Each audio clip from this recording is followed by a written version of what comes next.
Hi friends, எல்லாரும் எப்படி இருக்கிறீங்க? எல்லாரும் நல்லா சுகமாக இருக்கிறீங்களா? இன்றைக்கு பார்த்தீங்கன்னா சும்மா ஒரு சூப்பரான இனிப்பு வகை தான் செய்து காட்ட போகிறேன். அதாவது இன்றைய செய்ய போகிறது வந்து பனங்காய் பணியாரம். எல்லாருக்குமே பனங்காய் பணியாரம் சாப்பிட்றோண்டா யாருக்கு தான் விருப்பம் இல்லை. நீங்களும் வீட்டில் சுலபமாக இது செய்யலாம். இன்றைக்கு நானும் வீட்டில் செய்து பார்க்க போகிறேன். இன்றைக்கு பார்த்தீங்கன்னா நான் ரெடி பனங்காய் களி எடுத்திருக்கிறேன். பனம்பழத்துக்கு நாங்கள் எங்கே போகிறது, இப்படி ரெடியாக வர்றது தான் வேண்டி செய்யலாம். பனங்காய் பணியாரம் செய்கிறதுக்கு என்னென்ன தேவைன்னு சொல்லி இப்போ நான் உங்களுக்கு காட்டுறேன். பெரிய ஒரு சாமானும் தேவையில்லை, ஒரு கொஞ்சம் சாமான் இருந்தாலே போதும். முதலாவது உங்களுக்கு தெரியும் பனங்காய் களி. அதுக்கு பிறகு தேவையான அளவு சீனி வந்து அளவில்லை. நாங்கள் இது கலந்து பார்த்து இனிப்பு எப்படி எங்களுக்கு தேவையோ அதுக்கேற்ற மாதிரி நாங்கள் சீனி போட்டுக்கொள்ளலாம். அதுக்கு பிறகு முக்கியமாக கோதம்பமா நான் இன்றைக்கு இந்த ரைசிங் ஃப்ளார் எடுத்திருக்கிறேன். இது வந்து உங்களுக்கே தெரியும், இந்த இனிப்பு ஐட்டங்கள் கேக்குகள் செய்கிறதுக்கு இது கொஞ்சம் ஈஸியாக இருக்கும். அதுக்கு பிறகு தேங்காய் பால், அதோட கொஞ்சம் தேங்காய் பூவும் நான் பாவிக்க போகிறேன். இப்போ இது எல்லாத்தையும் வச்சு குயிக்காக ஈஸியாக எப்படி பனங்காய் பணியாரம் செய்கிறேன்னு சொல்லி இப்போ நான் உங்களுக்கு காட்டுறேன். முதல்ல பார்த்தீங்கன்னு சொன்னால் இந்த பனங்காய் களியை வந்து நாங்கள் நல்லா காய்ச்சி எடுக்கணும். அதனால் இப்போ நான் ஒரு அளவான சட்டி எடுத்திருக்கிறேன். பாருங்க, இந்த பனங்காய் களி இன்னொரு சூப்பராக இருக்குது. சும்மா திறந்த உடனே அந்த ஊரில் என்ன வாசம் அடிக்குமோ அந்த வாசம் அடிக்குது. இப்போ நான் இந்த பனங்காய் களியை ஒரு அரைப்போத்தல் அளவு தான் நான் இப்போ இதுக்கு பாவிக்க போகிறேன். ஒரு அரைப்போத்தல் அளவு பனங்காய் களி நான் இதில் ஊற்றி இருக்கிறேன்.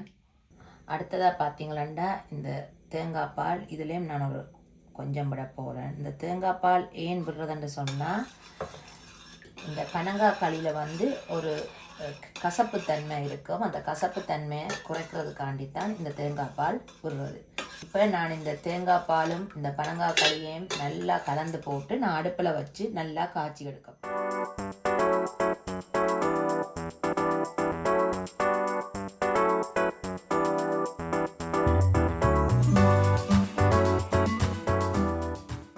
இப்போ பார்த்தீங்கன்னா ஃப்ரெண்ட்ஸ் பாருங்கள், நல்லா அந்த குமுலாக கொதித்து வர தொடங்கிட்டுது. இப்படியே நாங்கள் இது ஒரு கொஞ்சம் நேரம் ஒரு கொதிக்க விட்டுட்டு அதுக்கப்புறம் நான் அடுப்பை ஆஃப் பண்ண போகிறேன். இப்போ பார்த்தீங்களா இந்த பனங்காய் களியை நான் நல்லா காய்ச்சி எடுத்துட்டேன். இப்போ இந்த சூடாக இருக்கும்போது இதோட நான் வந்து எங்களுக்கு எவ்வளவு இனிப்பு தேவையோ அந்த அளவுக்கு நான் சீனி போட போகிறேன். நீங்கள் எப்போவுமே இந்த சீனியை கொஞ்சம் கொஞ்சமாக போட்டு நல்லா கலந்து போட்டு கொஞ்சம் வாயில் வச்சு டேஸ்ட் பண்ணி பாருங்க. உங்களுக்கு எவ்வளவு இனிப்பு தேவையோ அதுக்கேற்ற மாதிரி நீங்கள் போட்டுக்கொள்ளுங்க. நான் எனக்கு எவ்வளவு தேவையோ அதுக்கேற்ற மாதிரி நான் இன்றைக்கி போட்டுக்கொள்ள போகிறேன்.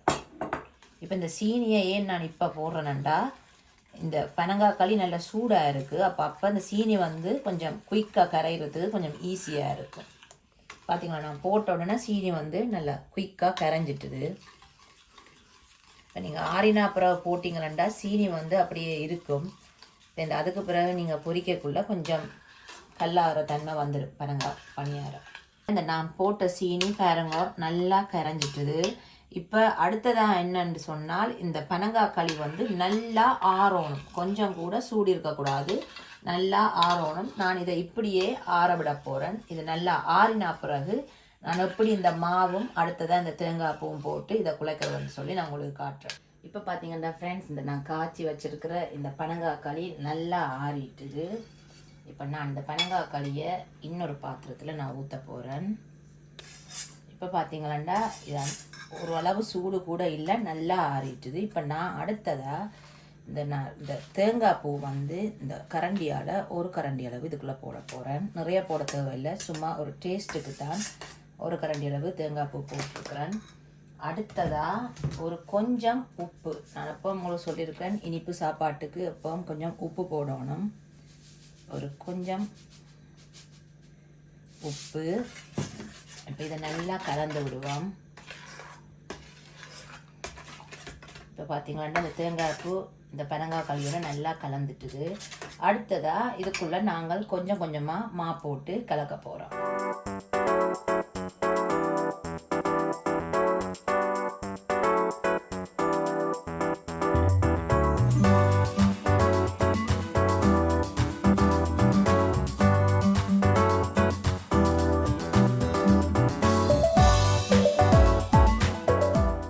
பார்த்தீங்களா அப்படி எடுத்து ஊற்றேக்க கொஞ்சம் தன்மையாக இருக்குது. நான் இன்னும் கொஞ்சம் மா போட்டு இதோட கலக்க போகிறேன்.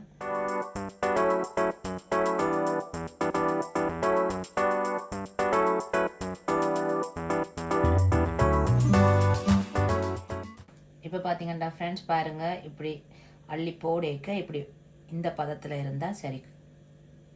நல்ல தண்ணியாகவும் இல்லாமல் நல்ல கட்டியாகவும் இல்லாமல் அந்த நார்மலாக நீங்கள் வாய்ப்பானுக்கு எல்லாம் அப்படி குழப்பீங்களோ அந்த ஒரு பதத்தில் இதை குழச்செடுத்தா சரி. இப்போ பார்த்தீங்கன்னா நான் நல்ல ஒரு குண்டால சட்டியில் நல்ல எண்ணெய் விட்டு நான் கொதிக்க விட்டுருக்கேன். நீங்கள் பார்த்தீங்கன்னாலே தெரியும் எண்ணெய் நல்ல சூடாக இருக்குது. இப்போ பார்த்தீங்கன்னா நான் இந்த பனங்காக்களியை ஒரு 2 கரண்டி வச்சு போட போகிறேன். நீங்கள் கையால் போடுறதுனால நீங்கள் கையால் போடலாம். நான் இன்றைக்கி கரண்டியால் போட போகிறேன்.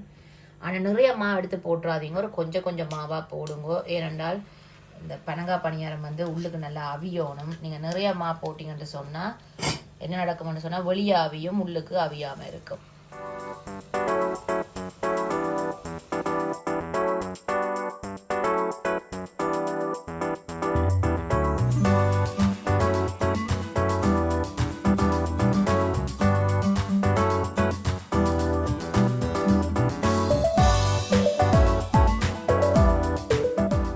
பார்த்தீங்கன்னா அந்த மாதிரி சும்மா நல்ல வாசமான பனங்காய் பணியாரம் நல்லா ரெடி ஆயிட்டுது. பாருங்கள் என்ன குட்டி குட்டி வடிவான போல்ஸ் மாதிரி இருக்குது. ஒவ்வொன்றுமே அந்த என்னென்னு சொல்கிறது இந்த பாக்குன்ற சைஸில் இருக்குது. பார்த்தீங்களா இப்போ நான் இந்த பனங்காய் பணியாரம் ஒன்று எடுத்து சாப்பிட்டு பார்க்க போகிறேன். எனக்கு பொறுமையே இல்லை. ஏன்டா பனங்காய் பணியாரம் சாப்பிட்டு இப்போ கன நாள் ஆயிட்டுது. ஒன்று சாப்பிட்டு பார்ப்போம் அப்படி வந்திருக்கண்டு.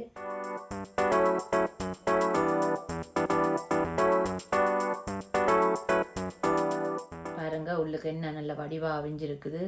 பாருங்க நல்ல சாஃப்டாக இருக்குது. பனங்காய் பணியாரம் அப்படி இருக்கான்னு நான் சாப்பிட்டு இப்போ நான் உங்களுக்கு சொல்ல போகிறேன்.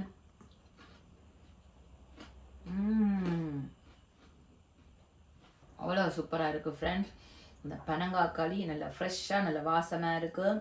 நீங்களும் வீட்டில் கட்டாயம் ட்ரை பண்ணி பாருங்க. இது நல்ல ஈஸியாக குயிக்காக நீங்கள் செய்யலாம். செய்து பார்த்துட்டு எப்படி இருக்குன்னு எனக்கு கமெண்ட்டில் சொல்லுங்கள் ஃப்ரெண்ட்ஸ். வேறு என்ன, இது வரைக்கும் எனக்கு சப்ஸ்கிரைப் பண்ண எல்லாருக்குமே ரொம்ப ரொம்ப நன்றி. அதே மாதிரி இந்த வீடியோவை யாராவது புதுசாக பார்க்குறீங்களா இருந்தால் சப்ஸ்கிரைப் பண்ணுங்க. காசாக இதை சப்ஸ்கிரைப் பண்ணி போய்கிட்டே இருங்க. கட்டாயம் சப்ஸ்கிரைப் பண்ணி சப்போர்ட் பண்ணுங்க. வேறு என்ன ஃப்ரெண்ட்ஸ், நான் வேறு இன்னும் ஒரு வித்தியாசமான வீடியோ நான் உங்களை சந்திக்கிறேன். நான் போய் அடுத்த ஒரு பனங்காய் பணியாரத்தை சாப்பிட போகிறேன். பாய்.